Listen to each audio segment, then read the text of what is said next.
لا تأخذه سنة ولا نوم له ما في السماوات وما في الأرض إلى آخر الآية سورة البقرة 255 নম্বর আয়াত। এই আয়াতটা খুবই তাৎপর্যপূর্ণ এবং খুবই দামি একটা আয়াত। কোরআনের মধ্যে হাতে গোনা 4-5টা আয়াত সবচেয়ে বেশি দামি, তার মধ্যে একটা আয়াতুল কুরসি। এই আয়াতটাকে আয়াতুল কুরসি বলা হয় এজন্য যে এই আয়াতটার মধ্যে আল্লাহ তাআলা কুরসি সম্পর্কে আলোচনা করছেন।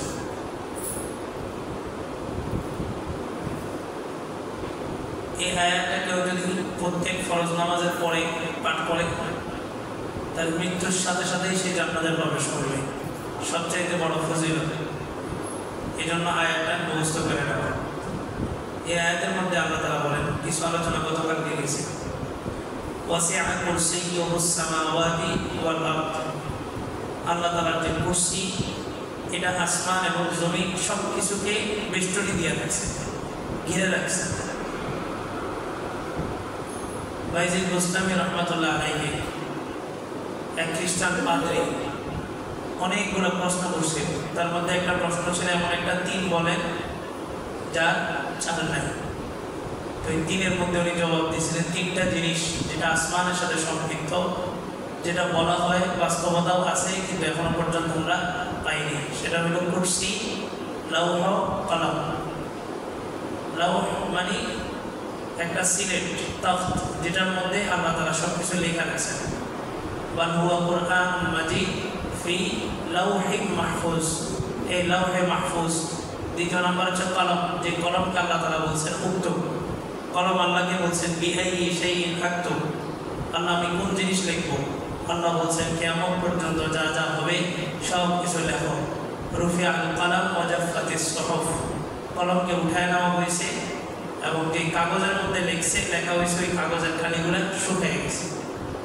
অর্থাৎ মানুষ কোথায় জন্মগ্রহণ করবে, কতদিন বাঁচবে, চাউলের কয়টা দানা সে ভক্ষণ করবে, এই সব কিছু চূড়ান্ত।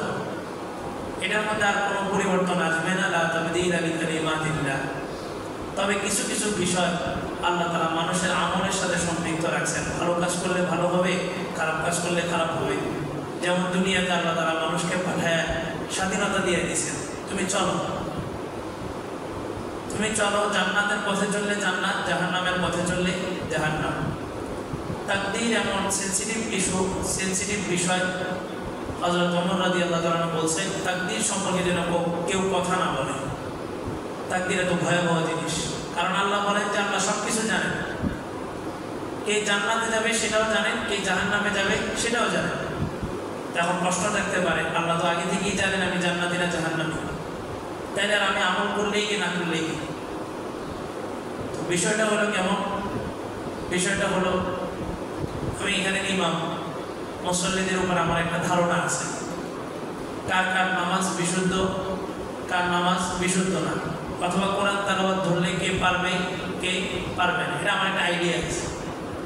এখন একটা পরীক্ষা নেওয়া হলো, পরীক্ষার মধ্যে আমি জানি কে কে পাস করবে, অথবা আমার মাদ্রাসার ছাত্রদের ভিতরে আমি জানি কে কে পরীক্ষায় 1, 2, 3 সিরিয়ালে আসতে পারে। তো ওই ছেলেগুলোই পরীক্ষায় 1, 2, 3 হয়েছে। এর মানে কি এটা যে আমি জানার কারণেই তারা 1, 2, 3 হয়েছে? এর মানে তো এটা না। তা আল্লাহ তাআলা আলিমুল গায়ব, আল্লাহ গায়ব জানেন। আল্লাহ আগে কি হবে ভবিষ্যতে কি হবে সেটা আল্লাহ জানেন। আল্লাহ জানেন এই জন্য মানুষ জান্নাতি হয়েছে, আল্লাহ জানেন এই জন্য মানুষ জাহান্নামী হয়েছে, বিষয়টা এমন নয়। আল্লাহ আগে থেকেই জানেন এই মানুষটা ভালো কাজ করবে জান্নাতে যাবে, আর ওই মানুষটা খারাপ কাজ করবে সে জাহান্নামে। তাকদীর খুব ভয়াবহ জিনিস। মুসলিম শরীফের একটা হাদিস আছে যে মানুষ সারা জীবন আমল করতে করতে করতে আর 1 বিগত বাকি থাকে যে সে জান্নাতে প্রবেশ করবে। 1 বিগত। এমন সময় বলিবা আলাইহিল কাদার, তার উপরে তার ভাগ্য গালেব হয়ে যায়, তার ভাগ্যে আল্লাহ তাআলা লেখা রাখছেন জাহান্নাম, সে আর 1 বিগত আছে জান্নাতে যাওয়ার। এমন একটা সময় শয়তানের কুমন্ত্রণায় সে কুফরি কালাম বলে, ওই সময় তার মৃত্যু হয়, ঠিকানা জাহান্নাম হয়ে। আবার ওই হাদিসের মধ্যে আল্লাহ রাসূল বলেন মানুষ খারাপ কাজ করতে করতে করতে তার মৃত্যুর সময় জাহান্নাম আর এক বিগত বাকি আছে, কিন্তু আল্লাহ তার ভাগ্যে লেখা রাখছেন জান্নাত। তো এমন একটা সময় আল্লাহ তাআলা তাদের তওবা নসিব করে দেন। এই লোকটা কালিমা পড়ে মৃত্যুবরণ করে। আর হাদিসের মধ্যে আসছে যে ব্যক্তি মান ক্বালা লা ইলাহা ইল্লাল্লাহ গুফিরা লাহু মা তাকাদ্দামা মিন যামবি, যে ব্যক্তি লা ইলাহা ইল্লাল্লাহ স্বীকৃতি দিবে তার পিছনে সব গুনাহ আল্লাহ মাফ করে দিবেন। আরেক হাদিসে আসছে মান ক্বালা লা ইলাহা ইল্লাল্লাহ মুখলিসান দাখালাল জান্নাহ, যে ব্যক্তি ইখলাসের সাথে কালিমা পড়বে সে জান্নাতে প্রবেশ করবে। সাহাবায়ে কেরাম জিজ্ঞেস করছেন কিলা ইয়া রাসূলুল্লাহ মা ইখলাসুহা ইয়া রাসূলুল্লাহ, ইয়া রাসূলুল্লাহ কালিমার ইখলাস কি? আল্লাহ রাসূল বললেন আন তাহজিজাহু আন মাহারিমিল্লাহ, যে ওই লোকটাকে আল্লাহর যে সমস্ত নিষিদ্ধ কাজগুলো আছে এই কাজগুলো থেকে তার কালিমা তাকে বিরত রাখবে। এখন আমরা সবাই কালিমা পড়ছি, সবাই মুসলমান, কিন্তু খারাপ কাজ থেকে কি আমাকে বিরত রাখে না? তার মানে আমার কালিমাটা কালিমার মতো হয় নাই, আমার কালিমাটা ইখলাসপূর্ণ হয় নাই। সাহাবায়ে কেরাম কালিমা পড়ছেন, যার কারণে সারাদিন মারছে। উতবা, শাইবা, আবু জেহেল একের পর এক সবাই অত্যাচার করছে, কিন্তু বেলালের মুখে কি ছিল? আহাদ আহাদ আহাদ। তো বেলালও তো কালিমা পড়ছে, আমিও তো কালিমা পড়ছি, পার্থক্য কোথায়? বেলালের কালিমার মধ্যে ইখলাস ছিল, আমার কালিমার মধ্যে ইখলাস। তো আল্লাহ রাসূল বলেন যে ব্যক্তি কালিমা পড়লো তার ঠিকানা কোথায়? জান্নাত। তেমন একটা মানুষ সারা জীবন গুনাহ করছে, মৃত্যুর সময় তার কালিমা আল্লাহ তাআলা নসিব করে দিয়েছে, ঠিকানা কোথায় গেছে? জান্নাতে চলে গেছে। এই জন্য সবসময় ভয়ে থাকা। সবসময় একটা ছাত্র সারা বছর পড়ছে, পরীক্ষার সময় যে ইচ্ছা করে পরীক্ষা দেয় শেষ, পাস করার সুযোগ আছে নাই। আল ইমতিহান ইনদাল ইমতিহান ইউকরামুর রাজুলু আও ইউহান, পরীক্ষার সময় মানুষের হয়তো সম্মান বাড়ে অথবা অসম্মানিত হয়। বহু মানুষ আছে, ছাত্র আছে, ভালো ছাত্র পরীক্ষায় যেতে পারে না, কিন্তু বহু খারাপ ছাত্র আছে নকল করে কি বেড়ে যায় পরীক্ষায় পাস করে। আল্লাহ রাসূল বলেন আর দুনিয়া দারুল ইমতিহান, এই দুনিয়াটা হচ্ছে পরীক্ষার জায়গা। তো তুমি সারা জীবন আমল করছো, এটা গ্রহণযোগ্য না। তোমার শেষ সময়টা তোমার কালিমা নসিব হয়েছে কিনা ওটা হচ্ছে আসল। সারা জীবন গুনাহ করছে এটা আসল না, ওই যে মরণের সময় তার কালিমা নসিব হয়েছে কিনা ওটা আসল। এই জন্য সবসময় ভয়ে থাকা। নামাজ পড়ি, নামাজ পড়াই, এটা করি, ইসলামের এটা করি, ওটা করি না, শয়তান আমাকে সবচেয়ে বেশি ধোঁকা দিবে। আমার মরণের সময় শয়তান আমার সবচেয়ে বেশি ধোঁকা দিবে। ইমাম রাজি রহমাতুল্লাহ আলাইহি মৃত্যুর সময় কত বড় একজন ইমাম ছিলেন, দার্শনিকও ছিলেন, ইমামও ছিলেন। তো ওনার মৃত্যুর সময় ইবলিস আসছে মানুষের সুরত ধরে, এসে বলে এই ফখরুদ্দিন তুমি সারা জীবন বলে গেছো আল্লাহ এক, আসলে তো আল্লাহ এক না। তো ওনারা দার্শনিক, তর্কবিদ্যায় পারদর্শী ছিলেন। আসলে যারা তর্কবিদ্যা নিয়ে পড়াশোনা করে এরা শেষ পর্যন্ত স্বাভাবিক অবস্থায় থাকে না, মানে সেন্স ফ্রেশ হয়ে যায়। তর্কবিদ্যা এটা একটা সময় চর্চা ছিল, রাষ্ট্রীয়ভাবে চর্চা হতো বাদশাহ হারুনের যুগে, এখন এগুলো নাই, বন্ধ হয়ে গেছে। তো ইমাম রাজি ছিলেন তার্কিক, অনেক বড় একজন তার্কিক ছিলেন, তর্ক মান্তিকের এলেম ছিল ওনার মধ্যে। তাই সে বলতেছে তুমি যে সারা জীবন বলছো আল্লাহ এক, আল্লাহ তো এক না। উনি বলছেন আল্লাহ এক, এই যে প্রমাণ। ইবলিস সবচেয়ে বড় আলেম ছিল, এত বড় আলেম ছিল। ওই এখানে একটা ইবলিসের একটা কিতাব আছে, জিন ও শয়তান, বড় মোটা একটা কিতাব আছে, পাঠা করে বাংলা। এটার মধ্যে আসছে তার এই পরিমাণ এলেম ছিল যে সে, আমি এখন আপনাদেরকে যেভাবে কথা বলতেছি অল্প একটু এলেম নিয়ে এই যে আপনাদের সামনে বসে কথা বলতেছি, ইবলিসের এই পরিমাণ এলেম ছিল। এভাবে ফেরেশতাদেরকে সে 13 লক্ষ বছর এভাবে বয়ান করছে, 13 লক্ষ বছর। সে তো জিন জাতি ছিল। পরবর্তীতে তার ইবাদত এত বেশি ছিল, আল্লাহ তাআলা তাকে দুনিয়া থেকে নিয়ে জান্নাতে দারোয়ান বানাইছে। সেখানেও তার ইবাদত এই পরিমাণ ছিল, আল্লাহ সেখান থেকে নিয়ে আসমানের ফেরেশতাদের সাথে তারে জায়গা দিয়েছে। সেখানেও তার ইবাদত এই পরিমাণ ছিল, আল্লাহ সেখান থেকে নিয়ে আরশ আজিমের নিচে তাকে জায়গা দিয়েছে। সেখানেও তার ইবাদত এই পরিমাণ ছিল, আল্লাহ তাকে ফেরেশতাদের নেতৃত্বে, ফেরেশতাদের উপরে কর্তৃত্ব দিয়া তার মাধ্যমে এই পৃথিবীর জিন জাতিকে কি করছে, পৃথিবী থেকে বিতাড়িত করছে। এই তারপরে এই ইবলিসের মধ্যে একটা কি আসছে, অহংকার আসছে। এই জন্য যে যত বেশি ইবাদত করে, যত বড় আলেম হয়, তার মধ্যে কি থাকে, তত বেশি অহংকার থাকে। অহংকার যেন না আসে। অহংকার এটা আল্লাহ চালু, যার মধ্যে আসে আল্লাহ তাকে তছনছ করে দিয়েছে, শেষ করে দিয়েছে, একদম বেইজ্জতি করে দিয়েছে। আল্লাহ আমাদের অহংকার থেকে হেফাজত করো। এই ইবলিস ফখরুদ্দিন রাজিকে এসে বলতেছে, তুমি সারা জীবন বলছো আল্লাহ এক আল্লাহ আল্লাহ এক না। তো ফখরুদ্দিন রাজি এই দলিল দেওয়া শুরু করছে, প্রমাণ দেওয়া শুরু করছে, এই যে আল্লাহ এক। ইবলিস কয়েক না, এই যে আরেকটা প্রমাণ নাও, আল্লাহ এক নয়। ফখরুদ্দিন রাজি বলে সব কিছু এক, আল্লাহ এক। শয়তানের কাছে চোখ দুইটা, আল্লাহ দুইটা, কানও দুইটা, আল্লাহ দুইটা। আল্লাহ যদি একটা হইতো তাহলে চোখ কি লেগে দিতে দিছে। এই তর্ক শুরু হইতে হইতে হইতে হইতে ইমাম ফখরুদ্দিন রাজি 100টা দলিল দিছে আল্লাহ 100টা। ইমানিগুলি চিন্তা করেন যে আপনি মনে করেন ইন্ডিভিজুয়ালি একজনকে জিজ্ঞেস করলাম যে আপনি আল্লাহ যে এক, আপনার প্রমাণ দেন। বা একটা নাস্তিক আপনাকে জিজ্ঞেস করলো, তুমি বলো আল্লাহ যে এক, তোমার কি প্রমাণ বলেন তো, কি প্রমাণ? সর্বোচ্চ এতটুকু বলতে পারবো যে আল্লাহ যদি দুইজনে যান তাহলে পৃথিবীটা ধ্বংস হয়ে যেত। একজনের কথা বৃষ্টি দিব, আরেকজন কথা রোদ দিব। এটা তো কোরআন শরীফে আসছে 17 নম্বর পারা 2 নম্বর পৃষ্ঠা সূরাতুল আম্বিয়া। লাউ কানা ফীহিমা আলিহাতুন ইল্লাল্লাহু লাফাসাদাতা। আল্লাহ ছাড়া অন্য কেউ থাকলে আসমান জমিন ধ্বংস হয়ে যেত। এছাড়া আর কি যুক্তি দিতে পারবো যে আল্লাহ এক? এটা খুব টাফ না। ইমাম রাজি 100টা দলিল দিয়েছে, 100টা। কিতাবের মধ্যে আবার 100টা উল্লেখ করছে। তো ইবলিস দলিল দিয়েছে 101টা। ইমাম রাজির কাছে আর কোনো দলিল নাই। এমন একটা সময় ইবলিস এই ইমাম ফখরুদ্দিন রাজির সাথে তর্ক করতেছে, যার কিছুক্ষণ পরেই ওনার মৃত্যু। তো ফখরুদ্দিন রাজির এক উস্তাদ ছিল, ওনার অন্তর চক্ষু খোলা ছিল, কাশ খোলা ছিল। বুজুর্গদের চোখ হয় দুইটা, একটা হচ্ছে বাহ্যিক চোখ, আরেকটা হচ্ছে বিতর্গত চোখ।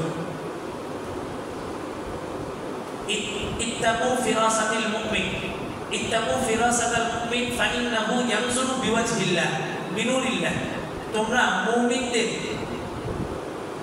চৌকান্না থেকে, মুমিনদের চৌকান্না থেকে তোমরা বিরত থাকো, কারণ মুমিন সে আল্লাহর নূর দিয়া মানুষকে জাস্টিফাই করে। একজনের দিকে তাকাইলেই বুঝতে পারবে এই লোকের মধ্যে কি কি সমস্যা। যারা বুজুর্গ, প্রকৃত বুজুর্গ আল্লাহর ওলি মানুষ, ওনারা একটা মানুষের দিকে তাকাইলেই বুঝে যাবে এই মানুষটার মধ্যে কি কি সমস্যা। ইমাম আজম আবু হানিফা রাহমাতুল্লাহ আলাইহি উনি যখন ওযু করতে বসতেন, তো মানুষ ওই যে ওযুর পানির সাথে কি কি গুনাহ চাইতেছে উনি এগুলো দেখতেন। এই যে ইয়ামজুরু বিনুরিল্লাহ, উনি আল্লাহর নূর দ্বারা দেখতেন। এখন আমরা চোখে একটা সারাক্ষণ অশ্লীল জিনিস দেখতে দেখতে আমাদের ওই অন্তর চক্ষুটা খোলা নেই। আল্লাহু আকবার। তো যেটা বলতেছিলাম, ইমাম রাজি একদম শেষ সময়, তো ওনার উস্তাদের চোখ বন্ধ করছে, দেখেছে আরে আমার ছাত্র সে তো বেঈমান হয়ে মারা যাইতেছে। এখন ইবলিসের সাথে তর্কে যদি হাইরে যায়, তাহলে প্রমাণিত কি হইল? আল্লাহ এক নয়, আল্লাহ কি আছে? শরীক আছে। এটা প্রমাণ হলো না? তাহলে মৃত্যুর সময় যদি তার মাধ্যমে যদি শিরকি কার্যক্রম বাস্তবায়ন হয়, ঠিকানা কি জান্নাত না জাহান্নাম? জাহান্নাম। ইমাম রাজির উস্তাদ উনি ওযু করতেছিলেন। ওযু করার পরে ওযুর যে অবশিষ্ট পানিটা থাকে, এটাকে বলা হয় বরকত, অবশিষ্ট পানি। এটা মুস্তাহাব দ্বারা পান করা। কিন্তু দুঃখের বিষয় এই সিস্টেমটা নাই। আমার একটা আশা আছে, আল্লাহ যদি হায়াতে রাখে, আমাদের মসজিদের এই কোন সিস্টেমগুলো বাদ দিয়ে একটা ছোটোখাটো একটা, এটাকে কি বলে, হাউস করা। আল্লাহ যদি হায়াতে রাখে ইনশাআল্লাহ এটা করবো। এটার মাধ্যমে, এই কলের মাধ্যমে কি পরিমাণ পানি যে অপচয় হয়, কি পরিমাণ পানি যে অপচয় মুসল্লিরা করে, এটা মানে একদম অকল্পনীয়। আয়েশা হয়তো মোবাইলে কথা বলতেছে, পানি ছেড়ে দিছে, নিজেরা কথা বলতেছে, ওযু করতেছে, আর পানি অল্প একটু ছাড়লে হয়, ওইটাকে একদম ফুল ছেড়ে দিয়ে বাস কথা বলতেছে, মেসওয়াক করতেছে, পানি ছেড়ে দিতেছে। অথচ এই ওযুর পানির হিসাব কিন্তু আল্লাহর দরবারে প্রতি ফোঁটা পানির হিসাব দিতে হবে। বাস্তবতা হইল, আল্লাহ যদি কারো থেকে শুধুমাত্র 1 ফোঁটা পানির হিসাব চায়, তার জাহান্নামে যাওয়ার জন্য যথেষ্ট। 1 ফোঁটা পানির হিসাব। তো আপনি যদি হাউসে করেন, আমরা ঢাকায় দেখছি বিভিন্ন বড় বড় মসজিদগুলোতে হাউস আছে। হাউসে করলে কি হয়, ওখানে একটা নোটা থাকে, একটা মগ থাকে, আপনার মগ দিয়ে পানি উঠাবেন, যতটুকু দরকার ততটুকুই ব্যবহার করবেন। একটা মুস্তাহাব আমল হবে, সেটা হলো কি, ওই যে লোটার নিচে যে অবশিষ্ট পানিটা আছে, এটা হচ্ছে বরকত। এটা দ্বারা পান করতে হয়, এটা বরকত। জমজমের পানির মধ্যে এটা বরকত, আপনার শরীরের সমস্ত রোগ ব্যাধি এটা দূর করে দিবে। সব জিনিস কোরআন হাদিসে মোটা দাগে পাওয়া যায় না। কিছু জিনিস আছে বুজুর্গদের কারামত, বুজুর্গরা পাইছেন, তাজরিবার মাধ্যমে প্রমাণিত হয়। আল্লাহ। তো ওই ইমাম রাজি ওস্তাদ উনি ওযু শেষ করছেন। ওযু শেষ করে ওযুর অবশিষ্ট পানিটা এভাবে হাতের মধ্যে নিয়ে অনেক দূর থেকে বললেন, এই ফখরুদ্দিন, তুমি বলো আল্লাহ বিনা দলিলেই এক। কোনো দলিলের প্রয়োজন নেই। আল্লাহ যে এক, এটা কোনো প্রমাণের দরকার আছে নাকি? আমরা এটা বিশ্বাস করি না আল্লাহ এক। প্রমাণ দাও কখন বলি? যখন বিশ্বাস হয় না। জায়গাটা যে তোমার, এটা তো আমার বিশ্বাস হয় না, দেখি তুমি প্রমাণ দাও। যে বলবে আল্লাহ এক, তুমি প্রমাণ দাও, তাকে বলবে শোনো তোমার তো সন্দেহ আছে, এই জন্য তুমি প্রমাণ চাইতেছ। আমি মুসলমান, আমি মুমিন, আমার কোনো সন্দেহ নাই, কোনো দলিলেরও প্রয়োজন নাই, বিনা দলিলেই আমার আল্লাহ এক। আল্লাহ বলবো আল্লাহ আহাদ, আল্লাহ একক, কোনো শরীক নেই, আল্লাহুস সামাদ, আল্লাহ বেনিয়া। তো ফখরুদ্দিন রাজি ওই ইবলিসকে বলতেছে, এই 100টা দলিল দিছি, 100টা দলিলে যার বিবেক বুদ্ধি ঠিক হয় নাই, তার 1000 দলিল দিল, কাজ হবো না, কোনো দলিলেরই প্রয়োজন নেই, বিনা দলিলে আল্লাহ এক। এমন সময় মালাকুল মউত হাজির, উনি কালিমা পড়ে দুনিয়া থেকে চলে গেছে। দেখেন ফখরুদ্দিন রাজি এত বড় একজন জগৎ বিখ্যাত ইমাম, দার্শনিক এবং তার্কিক ছিলেন, ওনার মতো মানুষেরও এই মউতের সময় কি হয়ে যেতেছে, সমস্যা হয়ে যেতেছে। আবার ওনার মউতের সপ্তাহখানিক আগেও এক ঘটনা ঘটছে ইংলিশে। এই উনি একদিন তাহাজ্জুদ করছে, তাহাজ্জুদ করে পিছনে দেখতেছে শব্দ হইতেছে, ঝুনঝুন শব্দ হইতেছে। তাহাজ্জুদ শেষ করে পিছনে ঘুরে দেখে যে বিশাল একটা সিংহাসন, খুব সুন্দর সুসজ্জিত, আর সিংহাসনের উপরে এক বিশাল আল্লামা বসা, পাগড়ি টাগড়ি পরা, দুর্গত পরা, একদম সাতজগতে বসে আছে, সাথে তার চাল্লি বাল্লি যা আছে সব আছে। তো উনি সালাম ফিরে বলে আপনি কে? তো সিংহাসনের উপর বলতেছে আনা জিব্রাইল, হ্যাঁ আমি জিব্রাইল। আনা রাসূল রব্বি, আমাকে আল্লাহ তাআলা পাঠাইছে, তোমার রব আমাকে তোমার কাছে পাঠাইছে। বলে যে কেন পাঠাইছে? তো বলে যে তোমার রব এই জন্য পাঠাইছে যে তোমার ইবাদতের উপরে তোমার রব অনেক খুশি, তোমাকে বলছে আর ইবাদত না করলেও চলবে। তো ফখরুদ্দিন রাজি চিন্তা করতেছে খিরি, আল্লাহ রসুলের চাইতে বেশি ইবাদত করেন আমরা তো কেউ ছিল না। রাসূলের চাইতে কেউ বেশি ইবাদত করতে পারবে? রাসূল নামাজ পড়তে পড়তে পায়ের মধ্যে পানি জমে যেত, পা ফুলে যেত। আর রাসূলকে কখন আল্লাহ তাআলা বলেন নাই যে মুহাম্মদ সাল্লাল্লাহু আলাইহি ওয়াসাল্লাম আর ইবাদত করা লাগবে না। রাসূলকে বলছে ওয়াবুদ রাব্বাকা হাত্তা ইয়াতিয়াকাল ইয়াকিন, মরণ আসা পর্যন্ত আপনি ইবাদত করতেই থাকেন, করতেই থাকেন। তো ফখরুদ্দিন রাজি চিন্তা করলো জিব্রাইল তো সর্বশেষ কার কাছে আসছে? মুহাম্মদুর রাসূলুল্লাহ সাল্লাল্লাহু আলাইহি ওয়াসাল্লাম, ওই নিয়ে আসছে। আল্লাহ রসুলের পরে নবুয়তের দরজা বন্ধ, আর কোনো নবী আসবে না, তাহলে জিব্রাইল তো আসার কোনো প্রশ্ন নাই। জিব্রাইলের কাজই হচ্ছে কি নিয়ে আসে? ওহী নিয়ে আসে। তো ফখরুদ্দিন রাজি বলে আছে জিব্রাইল তো আসার কথা না, তুমি তো ইবলিস। তুমি কে? ইবলিস। তো যখন চিনে ফেলছে ইবলিস কত সূক্ষ্মভাবে যাওয়ার সময় পর্যন্ত ওনাকে ধোঁকা দিচ্ছে, বলে যে তোমার ধোঁকা দিতে পারলাম না, তোমার ইলম তোমাকে বাঁচাই দিছে। কি বলছে? তোমার ইলম তোমাকে বাঁচাই দিছে। ফখরুদ্দিন রাজি কত বিচক্ষণ ব্যক্তি ছিলেন, উনি বলতেছে এটা যাওয়ার সময় ধোঁকা দিতেছ, আমার ইলম আমাকে বাঁচাই নেই, আমার আল্লাহ আমাকে বাঁচাইছে। তো মানে কত সূক্ষ্মভাবে যে আপনাকে ধোঁকা দিবে, কত সূক্ষ্মভাবে যে আপনার ইমানটাকে বের করে ফেলবে। এই জন্য সবসময় ভয়ে থাকা যে আল্লাহ নামাজ পড়তেছি, রোজা রাখছি, এর পড়াই কিছু না, অমুক কাজের সাথে লেগে আছি, ইসলামের এই কাজের সাথে লেগে আছি, মসজিদে নামাজ পড়াই, আমার দ্বারা এটা হয়। বরং আমাকেই সবচেয়ে বেশি ভয় থাকতে হবে যে শয়তান অন্যদের তুলনায় আমাকে সবচেয়ে বেশি ধোঁকা দেবে। এই জন্য আল্লাহর কাছে সবসময় দোয়া করা, আল্লাহ ঈমানের সাথে মরণ দেন। হযরত ওমর বলছিলেন আল ঈমান বাইনাল খাউফ ওয়াত তামান্নি, ঈমান হচ্ছে ভয় এবং আশার মাঝখানে। কেমন? উনি বলেন যে কিয়ামতের মাঠে যদি ঘোষণা দেন আল্লাহ তাআলা যে পৃথিবীর সবাই জাহান্নামে যাবে, শুধুমাত্র একজন জান্নাতে যাবে, তা আমি ওমর আল্লাহর কাছে আশাবাদী যে ওই লোকটাই মনে হয় আমি। আর আল্লাহ যদি বলে পৃথিবীর সব মানুষ জাহান্নামে যাবে, একটা মাত্র মানুষ জাহান্নামে যাবে, তা আমি ওমর ভয় করি ওই মানুষটা মনে হয় আমি। তো সবসময় ভয় থাকা। আবার এত ভয় করে একদম নৈরাশ, কারে কি আর কাজ হবে, নামাজ না পড়ে এবার উদাসীন হয়ে গেলাম, না, লা তাকনাতু মিন রাহমাতিল্লাহ, আল্লাহর রহমত থেকে নৈরাশ না হওয়া। সব সময় দোয়া করা আল্লাহ খাতেমা বিল খাইর, শেষ ভালো যান, সব ভালো যান। সারা জীবন কি করছেন এটা বিষয় না, মরণের সময় আপনার মরণটা কিভাবে হয়েছে। একটা গুনার পথে যাচ্ছেন, একটা গুনার পথে, সিনেমা হলে যাচ্ছে, সিনেমা দেখার জন্য, কোনো একটা জায়গায় যাইতেছে চুরি করার জন্য, কোনো একটা জায়গায় যাচ্ছে অন্যায় করার জন্য, কোনো একটা জায়গায় যাচ্ছে জেনা করার জন্য। শুধু একটু মনের মধ্যে এটা আনেন এই যে কত কষ্ট করে এতটা বছর, আমার বয়স চলতেছে 27 অথবা 40 অথবা 30, এই যে 30 বছর 40 বছরে কত ইবাদত করছি, কত নামাজ পড়ছি, কত রোজা রাখছি।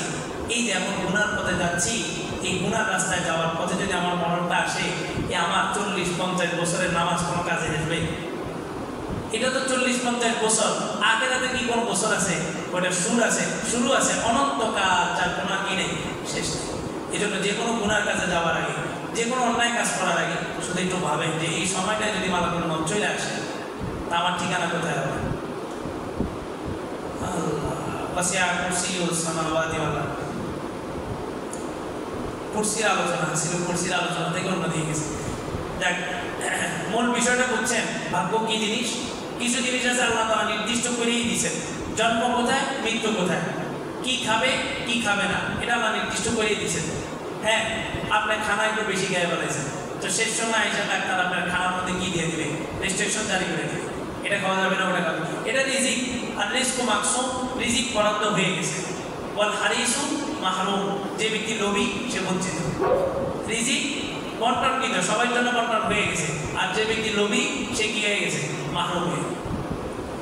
আল্লাহ তো তাকদীরের উপরে আমাদের বিশ্বাস থাকতে হবে। যা কিছু হয়, নির্দিষ্ট কিছু জিনিস আছে, এটা আমার কোনো হস্তক্ষেপ নাই। তবে হাদিসের মধ্যে আছে আদ-দুআউ মাখুল ইবাদা, দোয়া সমস্ত ইবাদতের মগজ। আরেক হাদিসে আছে আদ-দুআউ ইউতাকাদ্দারুল কদর, দোয়া ভাগ্য পরিবর্তন করে। কোন ভাগ্য? ওই যে ভাগ্যগুলো ঝুলন্ত, আপদ বালা মুসিবত, এগুলা ভাগ্য পরিবর্তন হয়ে যায়। যেমন আজকে সকালবেলা ফেরেশতাদের একটা টিম রহমত নিয়ে আসছে, হাদিসের মধ্যে আসছে। প্রত্যেকটা মানুষের জন্য রহমত বরাদ্দ থাকে, আপনার জন্য ছিল, আপনার জন্য, আমার জন্য, সবার জন্য। ওই গুনাহগার যেটা, ওটার জন্য রহমত বরাদ্দ ছিল। তো এখন ফেরেশতারা আয়েশা যাদেরকে মসজিদে পাইছে তাদেরটা তাদেরকে দিয়ে গেছে, আর যে সমস্ত মানুষগুলোকে মসজিদে পাইনি তাদেরটা দেয় নেই। না দিয়ে কি করছে? ফেরেশতারা এই রহমত সবগুলোকে জমা করে যাওয়ার সময় ওই পাহাড়ের উপরে ফালা দিয়ে দেয়। হাদিস, একদম হাদিসের মধ্যে আছে।